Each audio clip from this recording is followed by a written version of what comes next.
ভিডিওটা ছোটদের জন্য। এই পুচকে টব আর পুচকে ক্যাকটাস গাছটা আমি কি দিয়ে বানিয়েছি তোমাদেরকে এই ভিডিওতে দেখাবো। অনেকদিন ধরে এই কাঁচের শিশিরগুলো আমাদের বাড়িতে পড়েছিল। শিশিরের থেকে শিশিরের ঢাকনাগুলো আমার বেশ পছন্দ হয়েছে, কারণ ঢাকনাগুলো দেখতে অনেকটা টবের মতো। আমার কাছে 3টে ঢাকনা ছিল, তাই 3টেকে 3 রকম কালার করেছি, লাল, হলুদ আর বাদামি।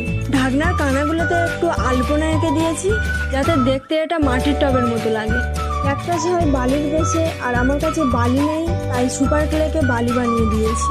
আমার হাতে এই ফল দুটো হলো ঝাউ গাছের শুকনো ফল, একটা বড় আর একটা একটু ছোট সাইজে। দুটোকে এভাবে জুড়ে নিয়ে টবের মধ্যে লাগিয়ে দিয়েছি। প্রথমে সাদা রং করেছি, তারপরে সবুজ রং করেছি।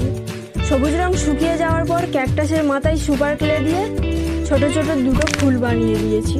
পরের টব দুটোতে পরের ভিডিওতে গাছ লাগিয়ে দেখাবো। কেমন হয়েছে কমেন্টে অবশ্যই জানাবেন।